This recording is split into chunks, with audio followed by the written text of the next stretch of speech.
You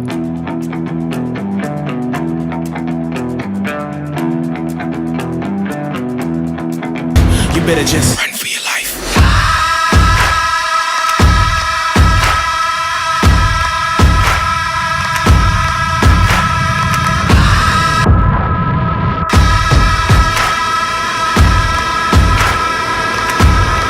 Run for your life.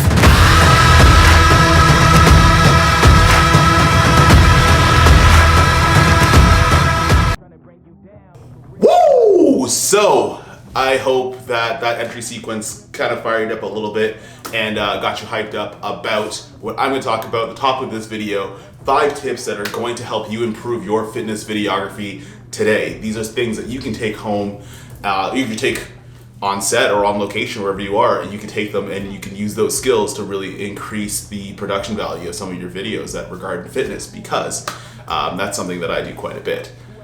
Anyways, what's good, guys? This is KY, not Kai the Creative, and as you guys don't know, I'm a content creator from Toronto, Ontario, Canada, and a lot of the stuff that I do, a lot of stuff that I make, a lot of the content that I create relates to the health and fitness and bodybuilding industry. It's been really, really cool. I've traveled a whole bunch. You've heard the whole spiel in probably the first video. So, without further ado, we're gonna get into the 5 tips that are gonna help you guys with making more cinematic videos in terms of that genre, because it's super cool, it's really fun, and hopefully if you take these 5 tips and you use them at your next shoot, you'll actually have some pretty banger videos.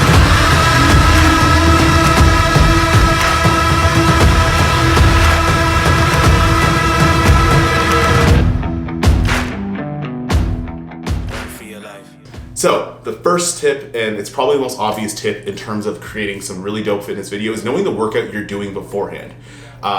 Whenever you're talking to a client, whenever you've booked a shoot, the first thing that you want to figure out is like what their favorite exercise is. What is something that they get excited about when they go into the gym? What's their favorite workout that they like doing? The reason why you want to do that is because usually your fitness videos are all about that particular character.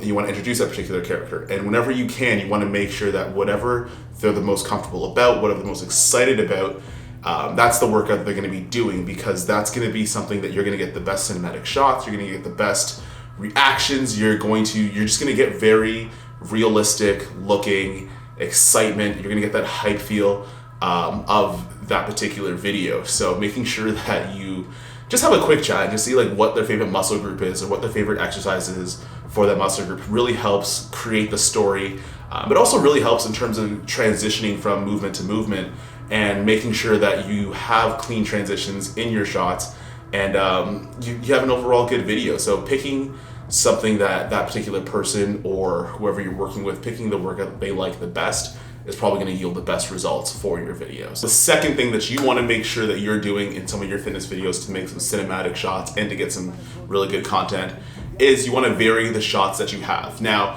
whenever I've narrowed down the exercise I'm going to use in a particular workout, I make sure that I have at least 3 to 5 angles of that particular shot. So whether it be a close-up, a medium shot, a reveal shot, whatever you want to do, you could use things to frame through, whatever the case may be. Make sure that you have at least 3 to 5 variations of that particular movement, and that'll save you a lot when you're editing. What I see a lot of is that sometimes you'll see a lot of a single shot of one exercise, and depending on the vibe of your video, it doesn't have a lot of context, so you're just watching someone do a full set of something and it's eaten up so much time. And I learned how to make edits to be faster paced because of the Instagram rule that you can only have 60 seconds. So I can't use more than 60 seconds to go through an entire video. So you have to go with those quick shots, which means you have to get multiple angles, which helps a lot. It's, in any filmmaking, really, if you have an action that you want to emphasize with multiple angles of it, it really helps in terms of helping you with an edit, changing the pace. And what ends up happening is when you have a short period of time and you want to make something that's super exciting, being able to change the angle of the exercise that you're doing gives the viewer something else to look at, even though it's the same thing. So getting a couple different angles of the exact same exercise, I mean, it'll take a couple sets. That person's probably going to be tired, but that's what they signed up for. So make sure you get a bunch of angles of each exercise that your subject, your talent, or whoever you're working with, make sure that you get those, because it's going to save you in your edit and it's going to help you with giving you more flexibility in making some really cinematic videos. All right, so the third thing, and this is probably the most common question when I started out, and it's probably the most common question I have now, are what settings do I use when I'm shooting these fitness videos? There's a couple things that I keep in mind when I'm shooting some of these videos. For one, you're probably going to be in a place with indoor lighting or natural lighting. I find that that's really good because I don't have to shoot at a very low f-stop, and it gives me the flexibility to keep more things in focus. So I'll shoot at a little bit of a higher of an aperture just to make sure that things are sharp, things are in focus, and because I'm moving a lot and I'm using autofocus for, I'd say, half the time when I'm shooting, I want to make sure that I'm not missing as much as if I shot at a lower f-stop and had to hunt a little bit. So the f-stop that I normally shoot at is about 2.8 to f4. Now, for some people that might be a little bit different, but for me, I like doing that because it keeps a lot of things that I want to keep in focus sharp. I use a lot of medium shots, a lot of tight shots. If you haven't seen any of my videos before, I'm not a very wide angle person, especially because I own a wide angle lens, to be honest with you. I want to make sure that I'm missing the least amount of footage in terms of autofocus as possible. Now, I'll use manual quite a lot, and I'll talk about that probably in future tips. But if I'm going to be using autofocus, I want to shoot at an f-stop that, even if it loses a little bit, it's still enough that I have usable footage. That being said, if you're in a well-lit area, you might not have to use a very, very high f-stop as well. Another thing that I like doing is I like shooting at higher frame rate. So I'll shoot at either 20, 60, or 120 frames per second. Now, if you have a camera that can't do 120, then shoot at 60. If you have a camera that can't do it at 60, try 30. But what happens with that is that you get a little bit of flexibility in post if you want to slow something down and emphasize movement. But at the same time, when you're shooting at a higher frame rate, frame rate per second, whether it be 60, 120, or 30, your shutter speed goes a little bit up. Now, when shutter speed goes up a bit, your image gets a little bit darker, so you help protect yourself from some highlights, depending on where you are. But also, it gives you a more realistic look. I know some people don't like that jittery kind of shaky camera look, but personally for me, for my style, I like it because it makes you feel like you're in the action. So I'll shoot at a higher frame rate, sometimes not even to slow stuff down, but just so I have that kind of stylistic, you're in the action look to a lot of my videos, and it's been going pretty well. It gives me that feel that like you're actually in the workout with them, and it helps you sell that intensity and really make some cinematic shots. And yeah, some of my favorite videos have been ones where I just shoot a higher shutter speed, and it's been all right. So tip number 4 is using your manual focus to actually use foreground objects to show depth. That's sort of long-winded, but basically what I'm saying is that if you have the opportunity and there's stuff you want to frame through, I'm a big fan of framing through like weight racks that are away from the actual exercise and throwing my camera on manual focus.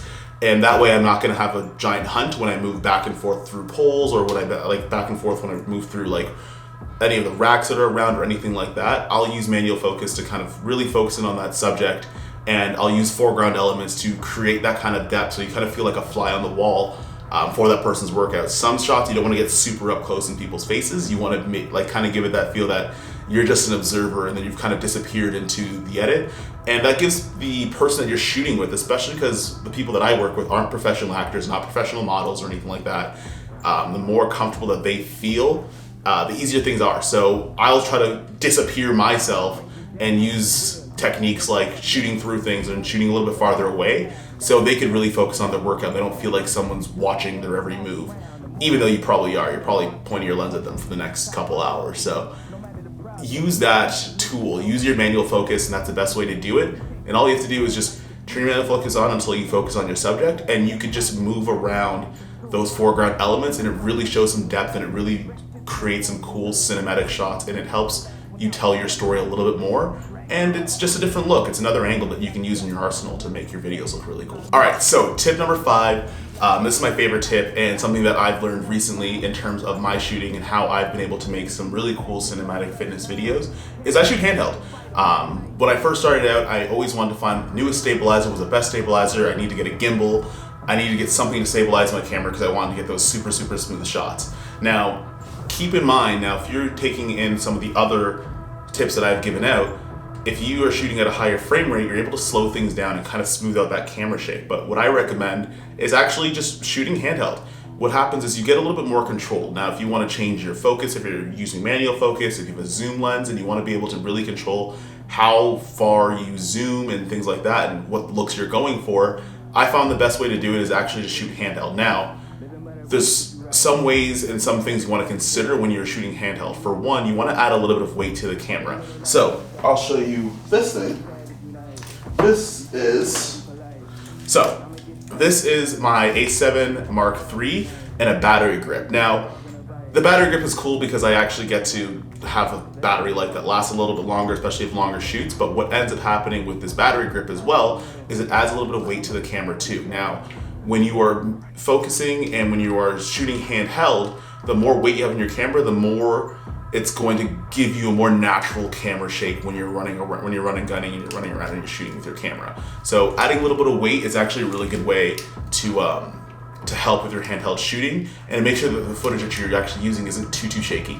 Now, another thing that I like using is I actually will use stabilized lenses, or I'll have cameras with in-body stabilization. So a lot of the new cameras nowadays have built-in stabilization, and it helps you a little bit with reducing that camera shake. Now, if you have some of the older cameras, you might want to look at something with a stabilized lens or things like that, and that'll help reduce a little bit of that over shaky footage and make sure that you still have things that are usable and people aren't getting sick and getting dizzy when they're watching some of your videos. Another thing that I like using is I like having lenses that have manual and autofocus switches on them. So I think the only lens that I have that is there, because my 28 to 75 is on that camera right now and it doesn't have a manual focus switch, but I use the Sony 85mm. Now, this thing is one of my favorite lenses.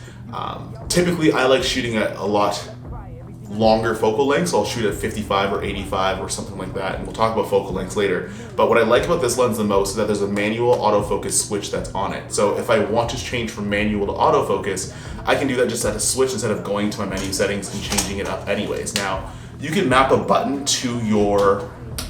I'm about to drop this. You can map a button to your camera to switch back and forth when you're shooting handheld. And the thing is that if you're using a gimbal, it's going to be a little bit harder to reach that button. So using handheld for cinematography, using handheld camera movements gives you a really good stylistic look, and it's something that I've used in my videos that's really helped me out a lot to distinguish my style from some of the other people that are out there. So shooting handheld, I find that if you want to get some really cool shots and you want to create some really good videos, some cinematic videos, some Instagram bangers, some YouTube bangers, shooting handheld is, for me at least, in my opinion, is the way to go. All right, so you guys survived that whole thing, and I survived filming all of that. So that's my 5 tips in terms of creating some cinematic, really cool looking, stylistic fitness videos. If you have any questions or things that you use in creating your videos of any kind, leave a comment below, because I'm really curious. I like learning new things. I'm still pretty new in terms of filmmaking and stuff like that, so anything that I could absorb from you guys is going to be perfect. And I want to try to create a community here where you guys are helping each other as I'm trying to help you guys. So if you have anything that you like using in some of your videos, like, leave a comment down below. And if there's any questions that you guys have, or there are more things you want to know about how I film the things that I film, leave that down below as well. And if you like videos like these, make sure you subscribe. I'm going to start putting out a lot more content on this channel here, giving value back to you guys. And if you don't follow me on Instagram, that's going to be in my description as well. And that's where most of my content really lives.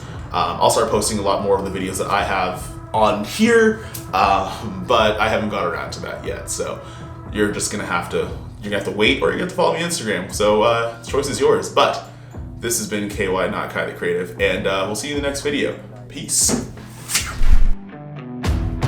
Run for your life.